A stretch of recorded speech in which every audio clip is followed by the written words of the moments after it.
Good. Once again, thanks for inviting me to speak.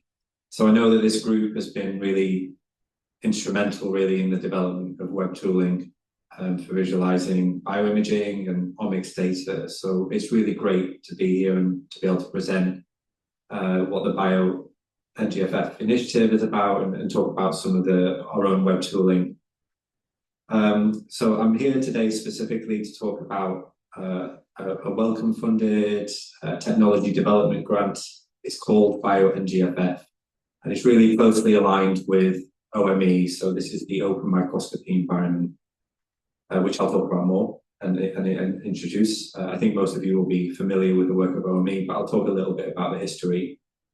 So my involvement, or the team that I lead's involvement here, is at its core about how we can keep web-based visualization tools in kind of lockstep with this really fast evolving OME-Zarr data standard. I thought it was maybe useful to give some context about the work that we're doing. So I work in the Hanifa lab. So Ms. Hanifa is the PI, and the lab is split across two geographical sites. So one is at the Wellcome Sanger Institute in Cambridge, and the other is at Newcastle University, which is in the north of England, and that's where I live and primarily work, although I am in Sanger regularly.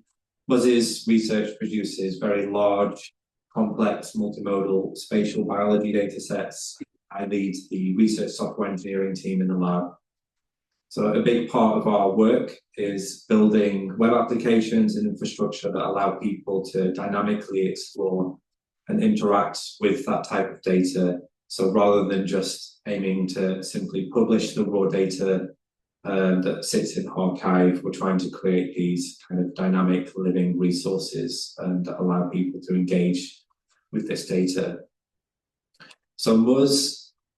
Hanifa has very much bought into the value of this idea of research software engineering, or RSE, and along with some colleagues at the Software Sustainability Institute here in the UK and from CZI, we've previously kind of argued that we see RSE sitting right at the heart of the modern data-driven research lifecycle, and that RSE can deliver really enormous benefits by translating these really complex biomedical data sets into usable and shareable infrastructure. And the translation is what ultimately accelerates research into real health outcomes, and importantly can support global equity rather than kind of concentrating the capability into a small number of well-resourced institutions. And we see, and I feel really passionately about the fact that web applications are a key driver for that data equity. So we can turn data archives from places where raw data basically could be seen as going to die into dynamic living resources that kind of actively unlock insights. So through interactive visualizations and basic analysis capability directly in the web browser, we can start to lower that barrier of entry. People don't need kind of specialist HPC infrastructure or hardware or deep technical expertise just to ask what are reasonable questions of the data that they're looking at. And this is how we can begin to move towards global data equity. And so this is the hidden opportunity. They stop being fully exploited when raw data is deposited directly into archives. So a little more context. I just wanted to share some of our existing products and web tools for single-cell data and how our experience in the Hanifa lab over the last kind of 5 years has informed our current efforts and decision-making and has led to us working on the OME-Zarr and NGFF spec. So our current product is called Sharita, which is a toolkit, and it's designed to be flexible, and it's a set of modular components and APIs that we use to publish data. It's currently deployed on cellatlas.io. On the front end, it consists of a React package that works primarily with data and other data models from the SCVerse ecosystem. But importantly, everything here is stored in the Zarr format. So the modular nature of the components that we've developed mean that we, in terms of our own clients, but other developers as well, can embed and orchestrate visualizations within web pages and try to build up these research narratives that tell stories with data. So these narratives can combine text or video and images with interactive visualizations, and then users can link out to more in-depth analysis or applications where users can start to ask their own questions on the data. So cerita is the Malay word for storytelling, and Hanifa is from Malaysia. So that was the origin of the name. And we see that this toolkit is a kind of key mechanism for augmenting the traditional scientific publications with more accessible, data-driven, interactive stories. And it's something that we're really keen to develop. And actually, the BioNGFF project and all of the work with VUES-Zarr is a kind of key part of this roadmap for us. So it's really exciting about where this could go. In terms of like the spatial space, we previously developed a pipeline and visualization tool called Web Atlas, which has since been adopted by the spatial pipelining groups at Sanger. So this was developed as part of a Wellcome Scientific Strategic Support Grant, so WSSS, that aimed to profile whole human embryo with the 6 to 7 post-conception weeks, and ultimately to build a 3D atlas of the human embryo at this stage. The data set is incredible. It's a really great resource. And the 3D atlas of human embryo kind of integrates suspension data of around 3 million cells, and spatial transcriptomics, which is Visium and Xenium data. We also have a synchrotron micro-CT data set as well of the whole embryo. So that was the key drive. That data set was the driver for this work. And the pipeline processed multimodal data. So the Web Atlas pipeline processed multimodal data and prepared it for web visualization in a coordinated way, so that users could explore gene expression and cell type abundance across suspension and spatial data sets on the same page. So we used VITESS as the underlying framework for the visualization, and all of the data was converted into Zarr. But this was super early, so before formal standards existed. The whole Web Atlas project was a collaborative effort between the Hanifa Lab, the Bayraktar Lab at the Sanger Institute, but also the OME Consortium, Open Microscopy Environment Consortium. And this was our first close collaboration with OME, and it definitely helped inform and guide the future development of OME-NGFF, which we are still part of, and what I'm talking about today. So it kind of leads on nicely to who are OME. This was kind of, I think this is all before my time coming back into this domain, but sharing imaging data has historically been a nightmare, and I know how difficult it is to share data where no standards exist.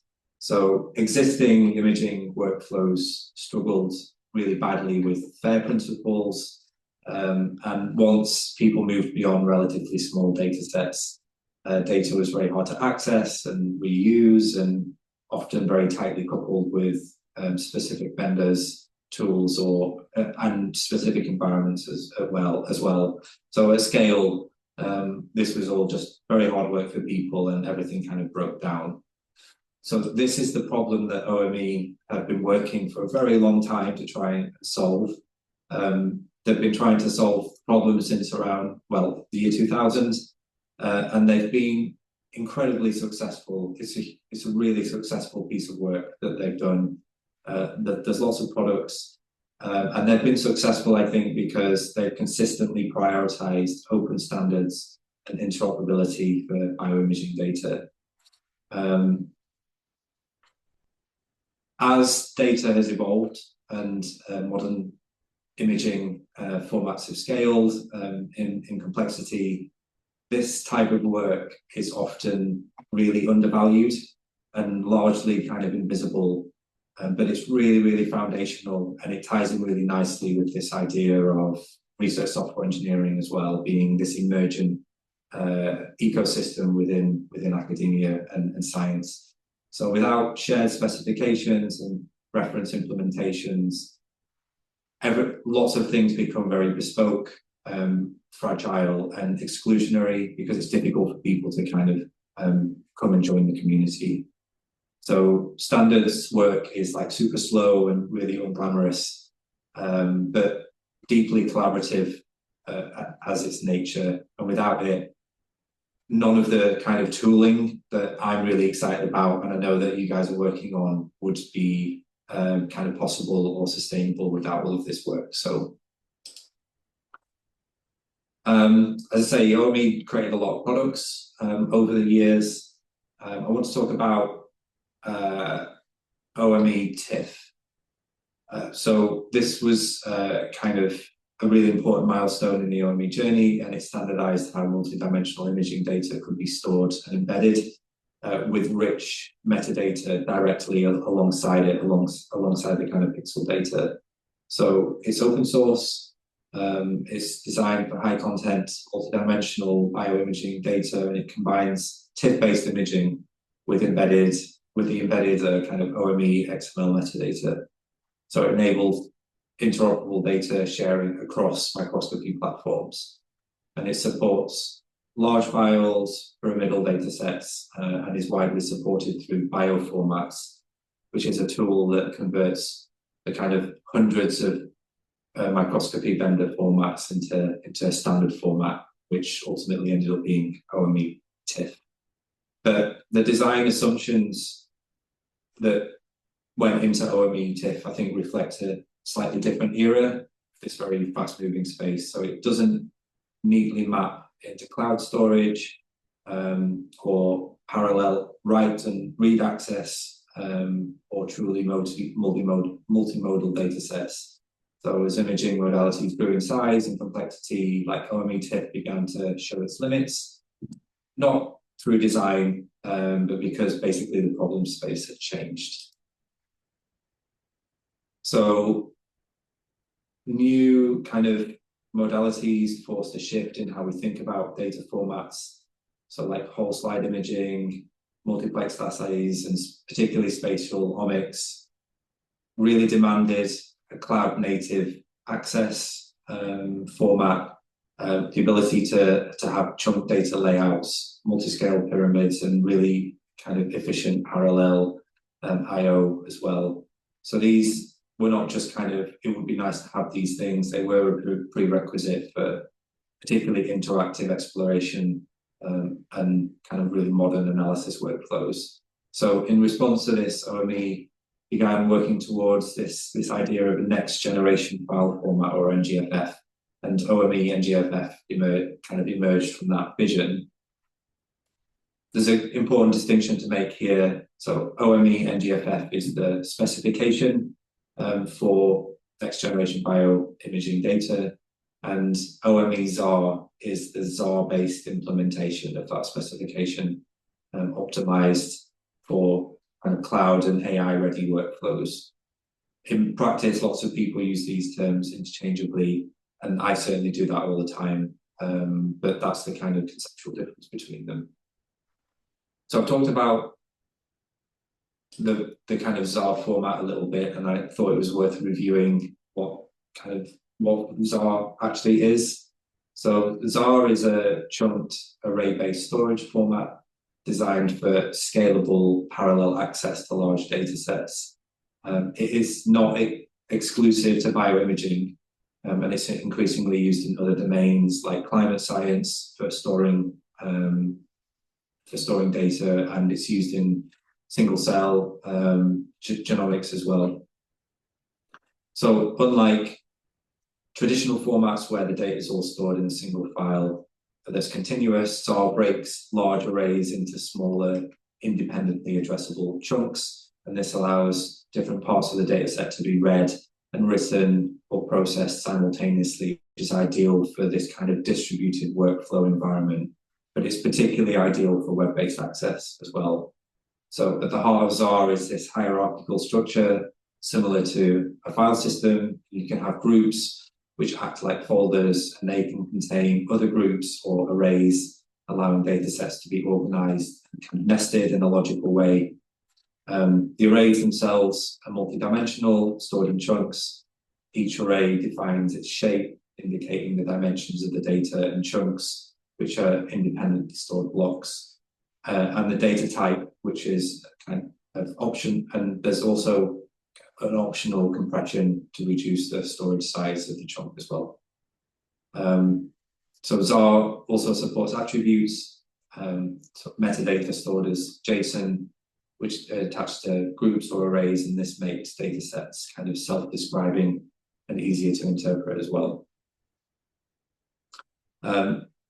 It works really well with object storage, and it supports partial reads and allows multiple users or processes to access the same data like really efficiently. And so this maps really naturally onto web technologies and distributed infrastructure, which works really well for the type of tooling that we're looking at.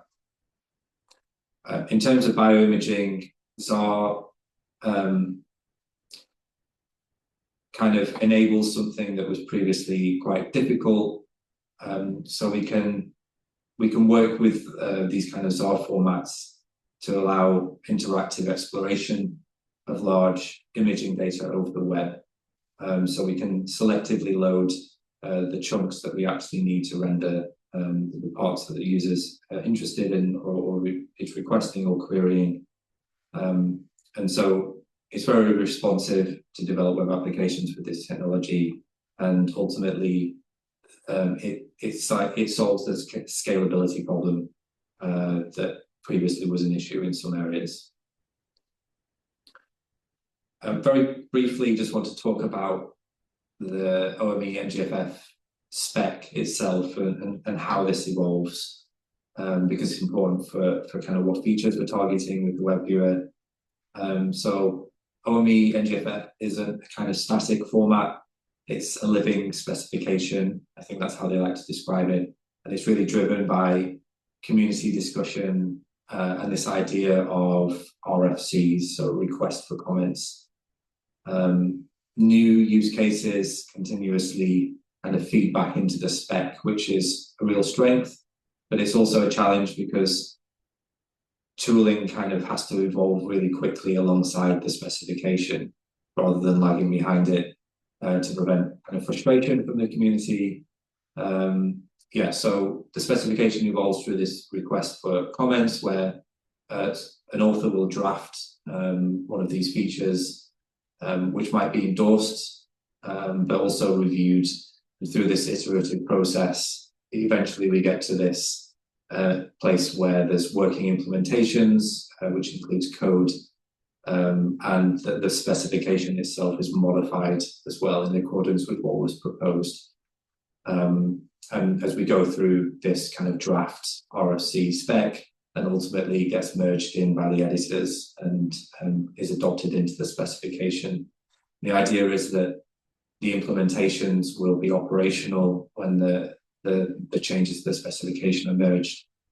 But this is why having tooling that remains up to date with these changes is super important. And that, as we said previously, the web application side doesn't present any barriers to people. Everyone in the community can keep up to date with these new data specifications, monitor them as they come in.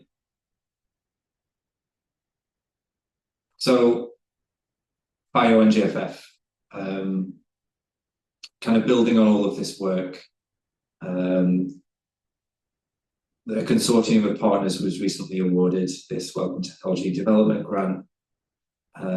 Ultimately, the aim was to enable faster, more powerful biological discovery, make bioimaging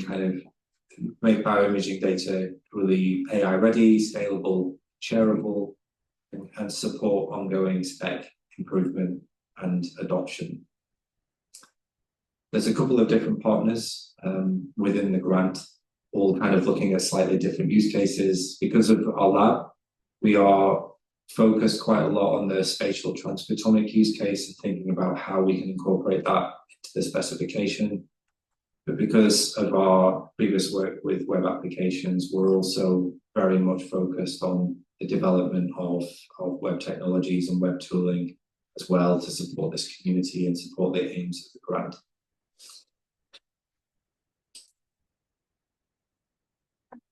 So as OME-NGFF kind of matures to version 1, which is on the horizon, and there's new kind of RSC-driven extensions being actively developed and finalized, we can see that adoption of NGFF is accelerating kind of across data archives, analysis pipelines, and research platforms. There's already kind of several web viewers in the ecosystem. Each of them have strengths and unique values, but none of them explicitly focus on being a community-governed open source viewer that tracks or has funding to track the kind of specification closely and really keep up to date with these emerging and experimental features. But the BioNGFF grant kind of provides this really time-limited opportunity to address that gap and establish a sustainable, community-ready web viewer that evolves very closely with the OME-NGFF specification. So there was some early work by Daniela in our team, who was part of this grant work, and she assessed a lot of the viewers that were out there, and kind of looked at the viewer landscape to understand what was already available, and ultimately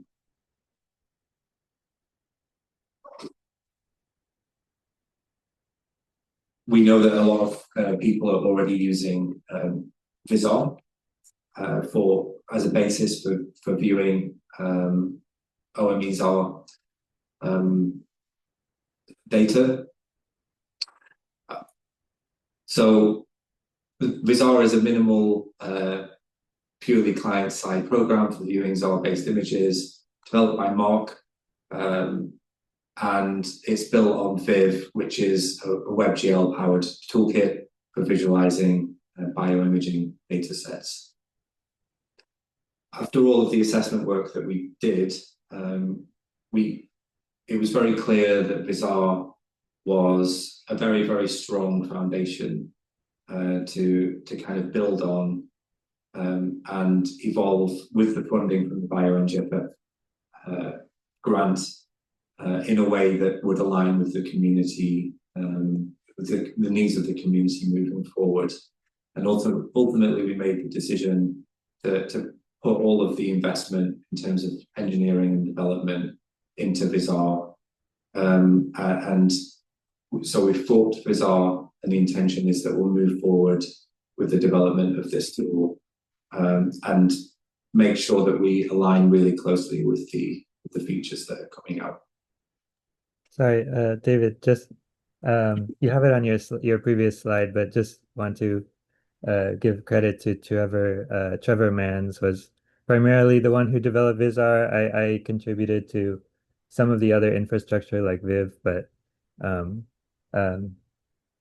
yeah, just want to give credit to Trevor for VUES. He's really the one behind it. Yeah. Thanks for the credit, Mark, and that's really important to acknowledge as well.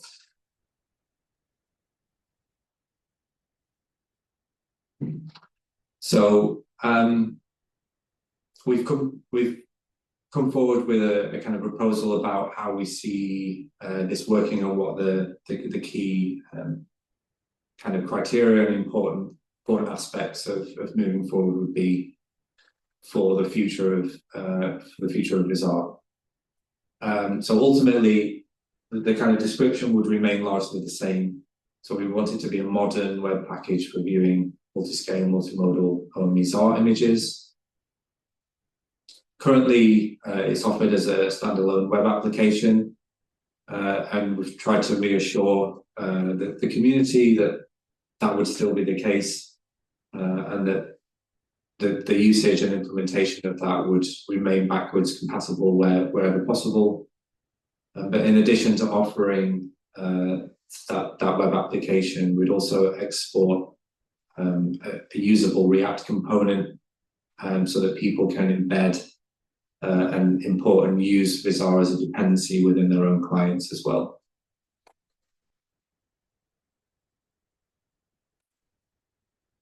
The kind of release life cycle of VUES-Zarr moving forwards would be kind of really tightly linked through an automated semantic release life cycle that would be, so every time something was merged into main, new releases would be made, and they'd be able to go kind of under all of the kind of usual review process that we would expect, and ultimately published to NPM so that people can update it in their own, like their dependencies in their own client usage. The package kind of containing the existing data loaders, the visualization layers that are coupled with DeckGL as a dependency, and all of the UI components would still be there. We intend to think about how those would maybe refactored with some of the new features that I'll talk about in the upcoming slides, but still ultimately sitting on Viv to kind of provide the layers that we're using with DeckGL and the other data loaders that we might be reliant upon. In addition to what VUES-Zarr is doing at the moment, we also anticipate that we will support some extended use cases and maybe some of the RSCs through separate plugins that would also act as separate NPM packages. And one of those use cases would be spatial transcriptomics. So we know that we can store tabular data as OME-Zarr, and there's still ongoing discussion within the OME community about exactly what format that might look like. But ultimately, we can incorporate support into VUES-Zarr through kind of additional plugins for different data types. And think about how those would operate within VUES-Zarr, within the visualization viewer, but be able to communicate in a modular fashion with whatever parent client is actually kind of orchestrating those views as well. So that's how we see things evolving, and that the development of the additional package would be very much community driven as well. So the kind of decision to start building on VUES-Zarr was made towards the end of last year, and the timing was really coincidentally quite good, because it was just before the OME-NGFF hackathon, which is kind of this growing event that happens every year, currently in Zurich every year. I think it will probably stay there. So this was the middle of November last year, and it allowed us to go as a team and really engage with the community who is thinking about what features will come in the OME-NGFF spec, and who are actively working on those new features. And kind of just ask the question, like, do you have any early implementations? Do you have any sample data? Can we kind of collaborate on the development in terms of extending VUES-Zarr and supporting some of these things? So we managed to achieve a lot during that time. We, in the preceding weeks, did a refactor of the code base for the React component support. We established some basic kind of continuous integration CI/CD pipelines for testing, building, and deploying and publishing, and kind of initializing those automated releases to NPM. But importantly, we came out of that week with a proof of concept for RSC 5, and RSC 5 is focused on transformations and coordinate systems. So thinking about how if you have multiple images in a collection, but they need to be registered on top of each other, can you embed the transformations and the required coordinate systems into the metadata, into the specification? And then when you load that into your web viewer, into VUES-Zarr, you can hopefully simply do the necessary transformations on the fly so that all of those things overlay on top of each other. And you can kind of toggle those layers on and off as needed. So we were able to work with that early implementation that they were working on during the hackathon to also get it working in the viewer. And then with the single zipped OME-Zarr files, again, we were able to work on an early proof of concept for those. Something that was really nice as well is that we were able to get kind of multi-resolution scrolling working for plate views. So if you have a plate, we were able to get it operational so that you can actually scroll into the plates directly in one smooth motion instead of having to load individual wells in different pages. And we just got really great engagement from and with the community, and it was really useful for us to hear what features people actually wanted, so that we can, as we refine the roadmap for the next 6 months, think about what it is to focus on those things. Just a note on some of the early challenges that we've faced during the hackathon and subsequently, being very open. Because of this kind of living nature of the specification, there is data out there, but it can feel quite chaotic.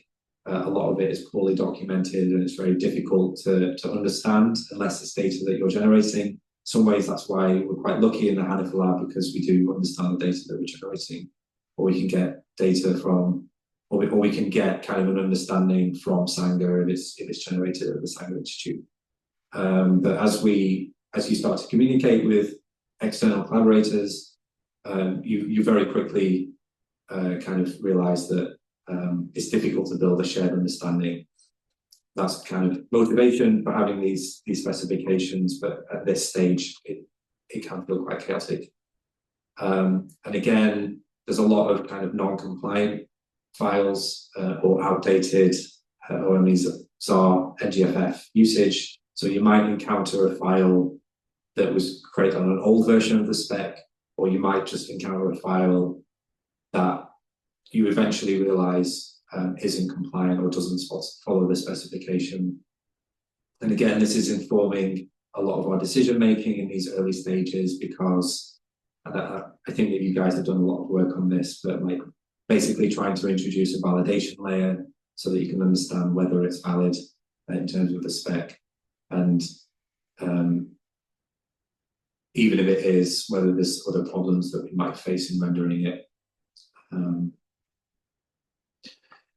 As the specifications have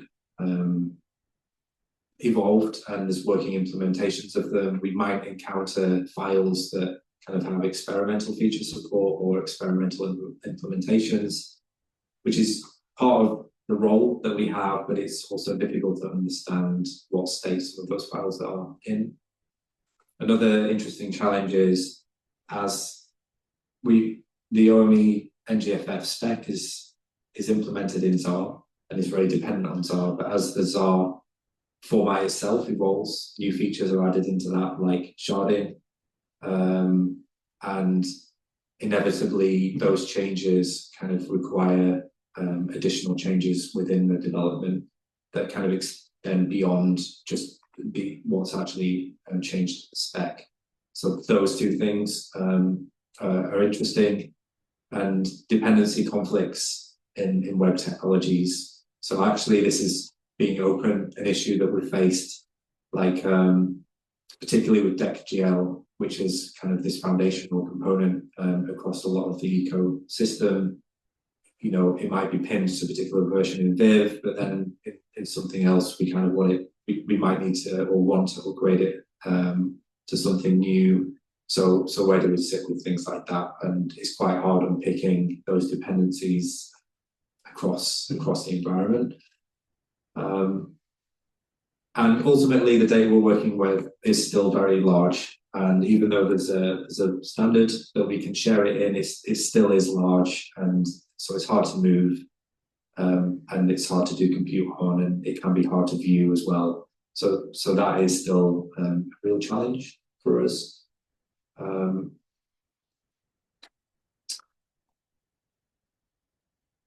And I've got a few slides left, which are kind of looking at target users and some use cases. So we're looking at kind of 6 months to a year ahead in small chunks so that we can make the work that we're doing quite actionable. So our primary users we see at the moment are NGFF spec developers and contributors, people, bioimaging researchers that want to inspect NGFF datasets, and BioNGFF consortium members. We're also working with data archives, primarily people at EBI, Bioimage Archive, to understand what their requirements are as well. Secondary users are web and tool builders who want to embed the viewer into their own web platforms, and data providers who want to validate converted data sets, maybe trainers and demonstrators as well. So at the moment, we want to explicitly not focus on end users that want kind of fully featured desktop grade analysis. We do want to provide analysis, but there's a limit to how we want to provide. And at this moment, we aren't looking at 3D rendering yet in the web browser because we have a lot of foundational work beyond, at the moment, until we kind of start thinking about that. But it is something that we are discussing in the background. And use cases, so a user can load. We want users to be able to load and interactively explore OME-Zarr datasets in the web browser. A developer should be able to kind of visually validate emerging NGFF features during RSC development. So this is really important for us to stay in touch with the people who are writing those implementations. And also a use case is the development of a platform that can embed VUES-Zarr as a reusable React component. So it's an important one for us because it will be one that we are definitely using. In terms of resourcing, we felt it was important for us to kind of outline. So we, as a consortium member of the BioNGFF grant, are going to fund at least one FTE for the duration of the grant. So currently this resource is being taken from the centralized RSE team at Newcastle University. Alex joined the team a few months ago. He's doing some really great work. It might be that we supplement that with additional resource or swap people out throughout the lifetime of the grant, depending on what skills we need from the RSE team. But as an RSE team within the Hanifa lab, we will kind of provide stewardship and push forward on features that we think are important. But we very much want to be outward facing. So we know that there's interns being brought on at Roche, and they're very keen to collaborate. They have specific features that they want to incorporate. So we're currently setting up like the kind of development principles and how those collaborations will work. Also Fractal, the BioVision Center at Zurich University are very keen to use and extend VUES-Zarr for their own use cases and requirements as well. So although we will be driving development, we very much want to engage the community and that we kind of have the funding to do that, which is a fairly unique situation for us. So the philosophy for us is to be spec aligned and RSC driven. We want incremental stabilization rather than wholesale rewrite, which was a key motivating factor for us kind of adopting VUES-Zarr in the first place. Correctness and robustness over maximal performance and really early alignment with real data sets. In the code base, we want to kind of clearly separate between stable and experimental features as well. So we're in a position where we can bring engineering, and the key objectives here, as I say, are stewardship, not ownership. We want to modernize and stabilize the application. We want to kind of incorporate automated testing, the releases, the automated semantic releases, and kind of improve the documentation, and for that to evolve as features change as well. We also want to kind of handle errors and logging, so how those errors are reported to the user as well in a standard way. And that's been driven in part by frustration from our side of trying to load images and not getting a lot back in terms of what was going wrong. So we really want to, we're putting a lot of effort in at the moment to try and to standardize and kind of improve the robustness of that as well. As I said, part of that comes from this validation that we're looking at. So I won't talk for too much longer, but the targeted RFCs and features that we're looking at in these first 6 months. The two main RFCs are fully supporting transformations and coordinate systems and single zip OME-Zarr files. We want to make sure that the React component is available and kind of fully operational so that people can embed, use that. Zarr version 3 is already supported, but I think that there's some work to do with how Zarrita is being used within that to load data, particularly when we start. Well, one of the drivers for that point was trying to use the zip store data model to load basically chunks from single zipped OME-Zarrs through Zarrita, and whether it's sharded or not, things like that. So there's some work to do there. We want to leverage this kind of validation layer and report validation or not back to the user. And another key thing that we're interested in is kind of building support for regions of interests and kind of drawing those, logging those, and providing a kind of shared annotation platform as well. That's something that Roche are particularly interested. So this is just a flavor for what's coming up in the next 6 months. But success for us looks like that VUES can load and display all of the IDR NGFF datasets. One of the consortium project members kind of adopts the viewer. CI is stable and reproducible, builds are in place, that the issue backlog is reduced and triaged, and that community feedback is visibly received, and that the community can visibly see that it's acted upon. But the key thing is that VUES is clearly positioned as a BioNGFF maintained web viewer for OME-Zarr.